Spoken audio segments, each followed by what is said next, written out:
Good morning and welcome. Welcome to the Eva Christie Hand Knitting Podcast episode 2. It's the 18th of April 2016 and I just want to begin by saying a massive hello, an even bigger thank you to everyone who was so kind about my first ever podcast.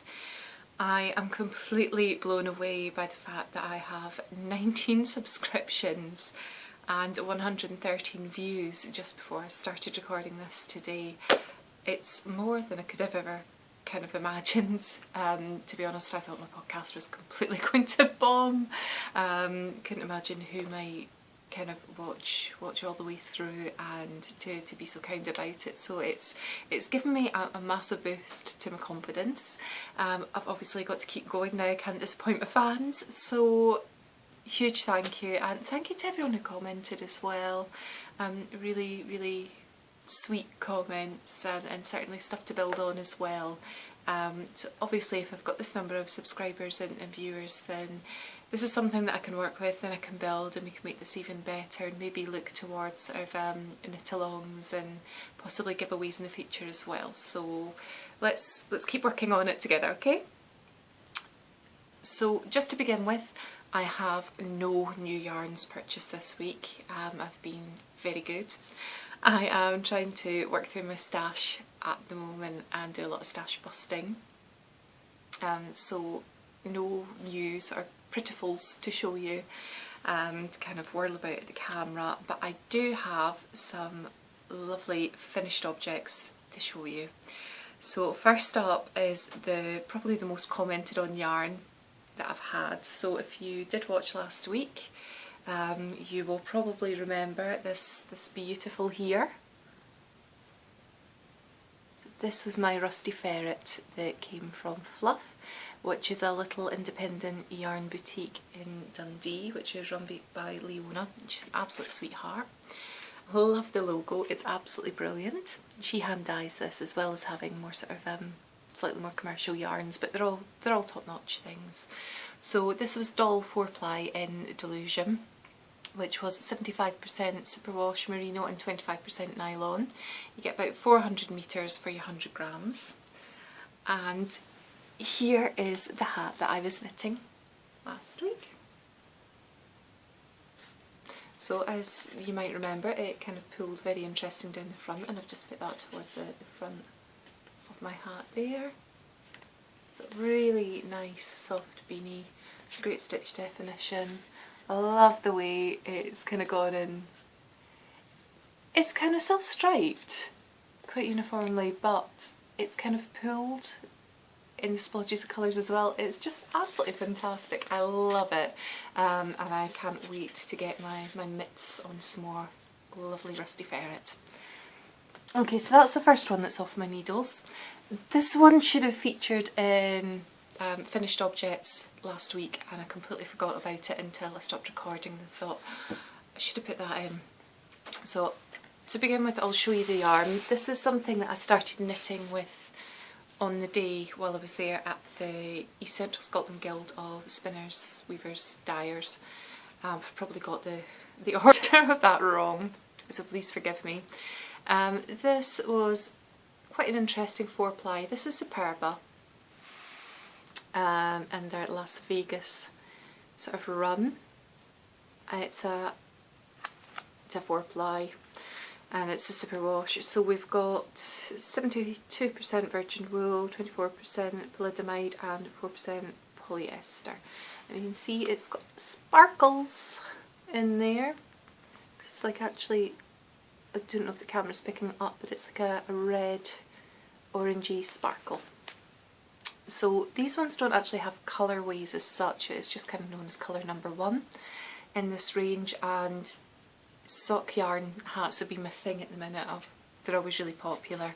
They're a very easy sort of knit on the go, so you know, on the bus, on the train, at an event, quite vanilla knitting, you know, just a 2x2 rib and then just sort of plain and a bit of shaping and such.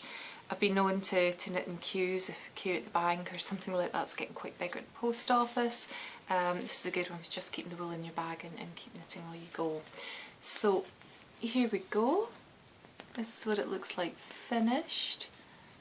Quite like the self-striping part of it as well. Here we go.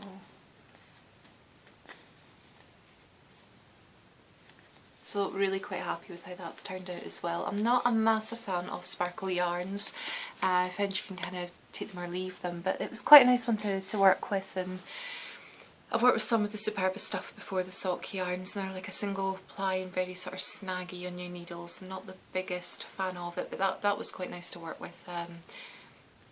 Yeah, I thought my tension would be a bit more all over the place, but it's been really quite even, so pleasantly surprised.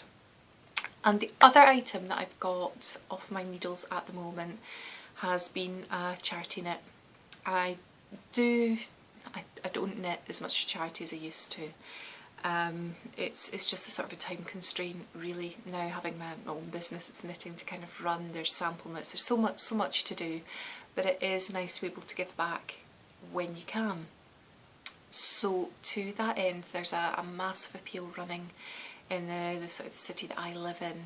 It's quite a very small city, Perth in Scotland, and some of the local churches and other organisations have gotten together to try and push to do collections for the Syrian refugees. So we've got the Perth Syrian Refugee Appeal, we've got their own Facebook page, and they've been desperate for clothes of all sizes, toiletries, tinned dry food, all the usual sort of stuff that you would think in that sort of you know, disaster, emergency sort of scenario.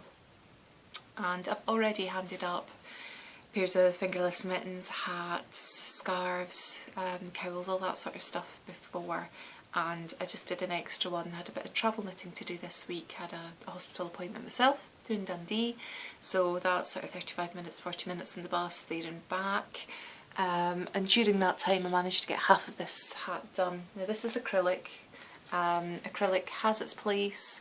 It's fine for charity knits where you're not really sure what's going to happen, sort of cleaning wise, washing wise, wear wise at the opposite end. So for sort of blankets and things like that, for animal shelters, situations such as this, preemie hats, then acrylic is something that I will use. Yarn bombing as well, use it for yarn bombing. So this is some Aran weight that have been given to me by my friend Babs, and like I say, I got half of this little hat done while I was travelling, so it's got a wee bit of a spiral accent to it to break up the variegation, if you can see that. Yeah, and hopefully that'll keep somebody warm during the sort of the summer nights in one of the camps. The trucks that have been going from Perth are going down towards the, I think it's the Serbian-Macedonian border, certainly the last one did, so it's nice to be able to put in a little extra something in, and that's something that I'll be doing as a sideline as well, so that's another hat for their cause. If you are looking to do anything similar in your area, obviously there's Facebook that you can do a good search for, but Knit for Peace as well is a fantastic organisation, and I will put their details in the show notes for this. So we've come to what's on my needles, and I've just got the one item on my needles at the moment. This week I taught myself a new technique. I taught myself how to do brioche. I'm just doing it in a single colour at the minute, just to get used to it, because it does have its own set of rules, and I think I've got it now. I'm quite chuffed with myself, because it's a big sort of style thing this year. Stephen West, who's at West Knits, he's doing quite a lot with Brioche chevrons, and Nancy Marchant, who's another knitwear designer that I really rate. She's doing the most exquisite sort of leaf and cable designs and things like that. So the yarn that I'm using is Jill Draper Makes Stuff. I got this from EYF, from Isolde's stand. It's probably one of the more expensive yarns I've ever bought. It was £23 for the Skein, but it's, you know, it's proper stuff and it's definitely worth it. So yeah, it's a sport weight, which you don't tend to get in Scotland or the UK. It tends to be more of an American thickness of yarn. It's sort of between 4-ply fingering and double knitting thickness. We've got, it's 113 grams here, 338 metres. And brioche, as I found, is very yarn intensive, very yarn hungry, And that's okay, but I might have to mix this with something else, seeing as I only got the one Skein, and it was always going to be a cowl for me because I've got really quite green eyes. I don't know if you can see how green they are today, but look, these are my colours. I absolutely love this shade of green. This is my ultimate go-to green shade. If I could get away with having hair this colour, then I probably would. No, it might be a bit too much in my eyes actually, but I had to have this. I saw it in Eyes Old Stand. So, oh, it's going home with me. So this is the yarn. And this is my brioche.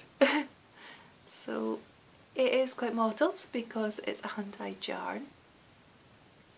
So some bits are really quite not quite a neon green, but a nice bright sort of forest grass meadow green, and other bits are a bit darker. So yeah, I'm really looking forward to turning this into a big floppy cowl for myself, and hopefully it's going to go twice round, although I doubt it. If I can't get another Skein, which I very much doubt, because it is imported from America by Eyes Older, then I'm going to have to mix it with something else, I think, and I've got ideas for that. So that's what's on my needles at the moment.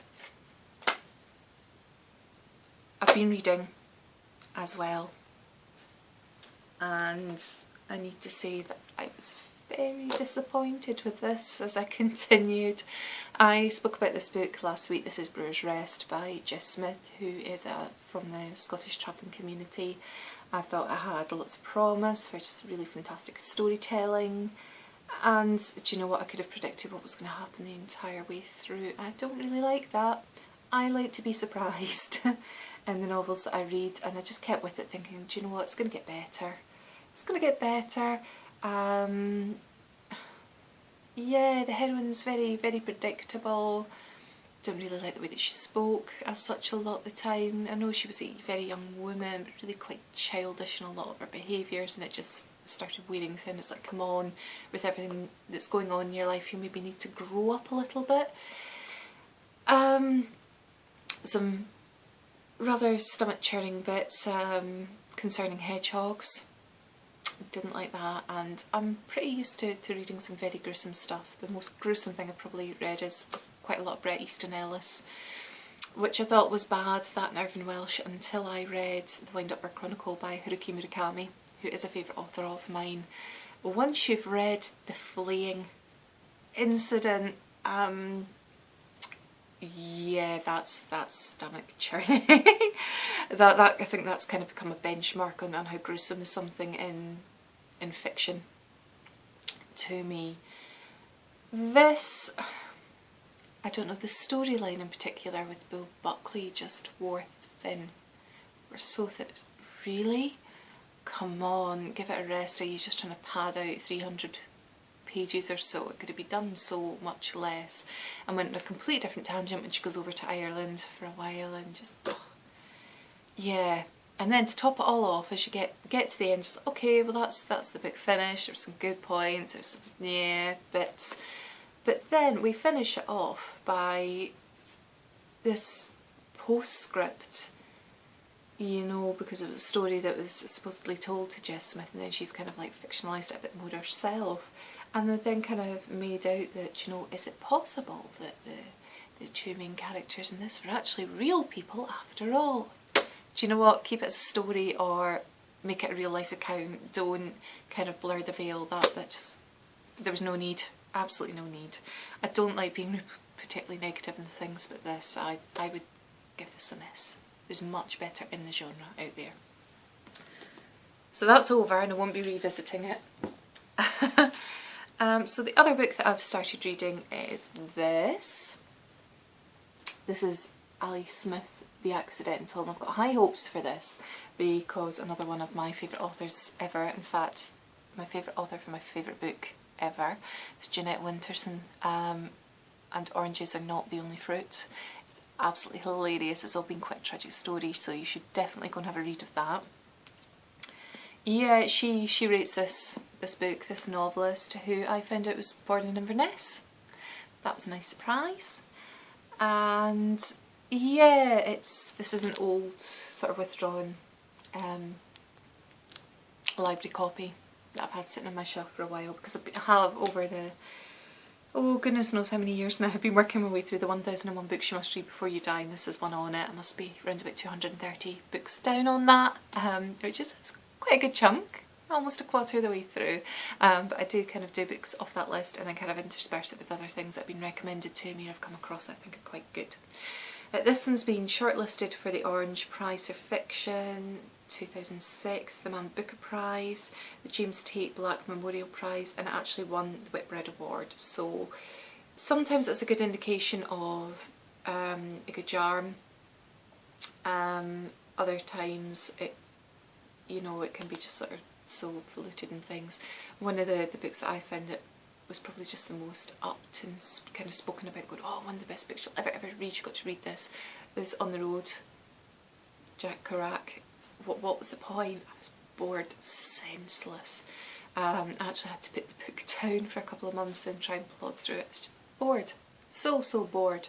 So I started this, I think it was yesterday, and I'm a good portion of the way through it, not quite a third of the way through it already, so quite an easy read once you kind of get into the styles of each of the individual characters that are going to feature through the book and how they're coming across. Once you get into the rhythm of that, then it flows quite nicely, so looking forward to seeing how that pans out. Oh, I've watched a few things, but probably the biggest one, the most exciting one that I want to share with you is that Josh and I went to see Bryan Ferry a couple of nights ago in Perth, and wow, just out of this world. I'm really lucky. I studied as a musician, now main instruments being saxophone and voice, and I got my degree by the time I was 20 years old, studying those, and I played Glastonbury and I played Earl's Court and things like that, and played some pretty big venues and had some amazing sort of musical experiences. But very lucky as well that I have seen most of the bands that I've ever really wanted to see, big names. I'm a massive David Bowie fan. Have been from a very young age, and you know, I saw him 5 times while he was still alive, and seeing as he didn't really play in the last 10 years of his life, that's quite an achievement. But Bryan Ferry was one of the very few left on the bucket list of musical acts I was just desperate to see. So the fact that he was coming and playing on my doorstep at our local concert hall, I had to go. So I had the tickets for about 6 months, found out about the gig by a complete chance. They weren't cheap. Not that I grudge paying money for good experiences or yarn or anything like that, but they were a bit on the steep side. But you know, he's 71 this September, you know, how many more opportunities are you going to go and get to see Bryan Ferry live? And he didn't disappoint. He played probably about half and half of his own solo material, Roxy Music material, he did the big hits, he did Slave to Love, he did More Than This, yeah, oh, but see when he did Love Is the Drug towards the end, that was it. Everyone was on their feet, just absolutely amazing, and a fantastic female sax player. She was playing keyboards there as well, but she was playing alto, tenor, soprano, looked the bit, really quite a young woman up there, performing what is still very much a male dominated industry, so it's fantastic. Yeah, wow, still absolutely buzzing about seeing Bryan Ferry, and we were about 8 rows from the front, so everything was life size. The light show with it was spectacular. It was something you would expect in a much bigger venue. The sound was spot on, just really wow. So that was my big sort of watching listening experience this week. I watched the Supervet as well. Oh, no Fitzpatrick. Who doesn't love No Fitzpatrick? Seriously, this guy should be given a knighthood. He's so warm, he's so compassionate, yeah.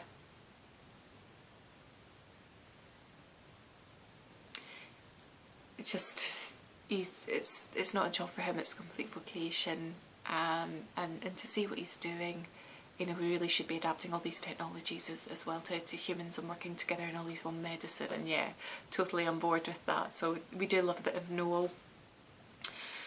I watched Countryfile this week, which was in Dumfries and Galloway, and laughed solidly.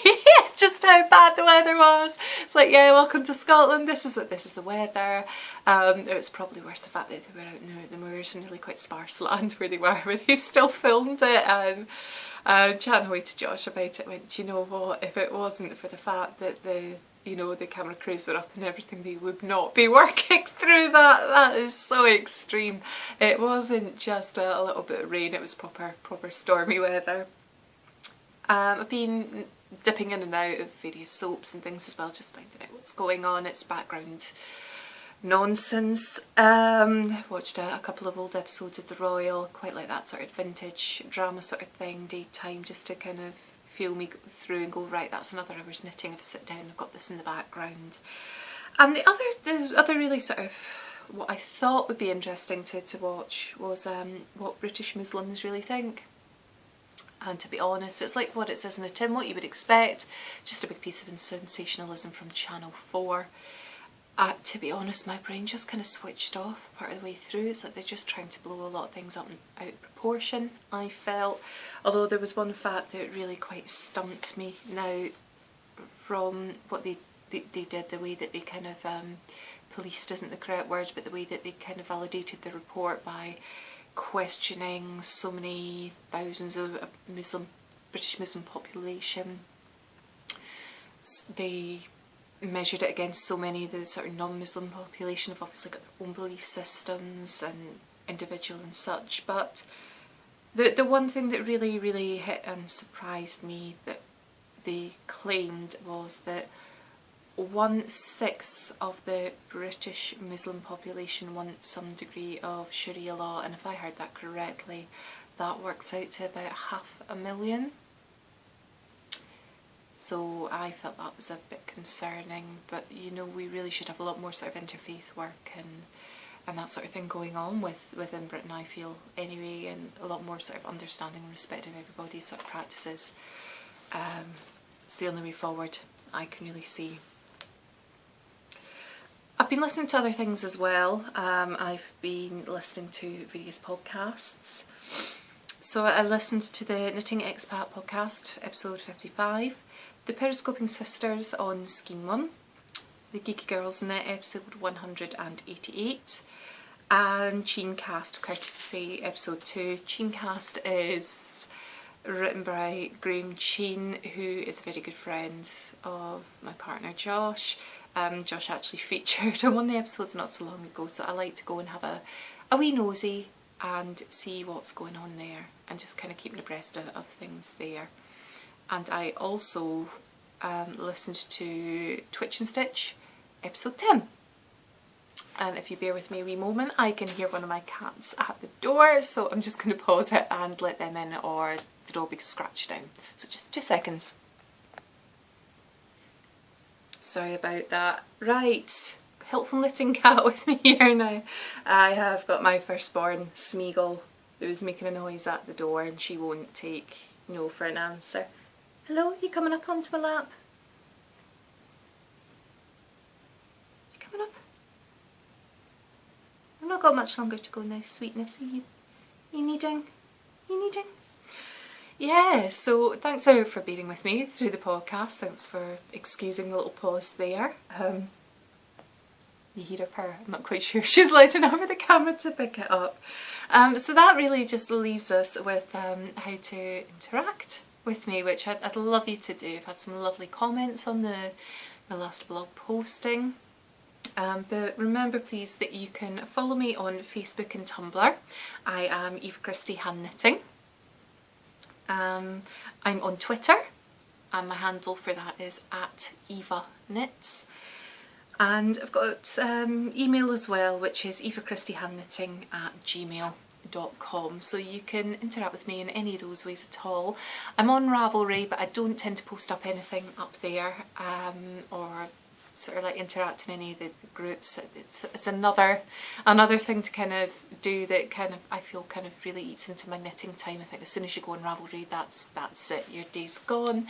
But I'm at panwithin on Ravelry, so you'll find me there. So all that remains from me is to say thank you for tuning in. Really love chatting to you guys, and I hope that it's flowed a wee bit better this week. It's going to get better as the weeks go on and I get more used to kind of talking to my face on a camera. And Smeagol, you going to say anything? No? No, you're just going to be Mummy's helpful knitting cat. Okay. I'll get her to help me tidy up with all the bits and pieces I've got around me just now then. So thanks for tuning in, thanks for being with me. Have a lovely day and a lovely week, and I shall speak to you in another one. Bye for now.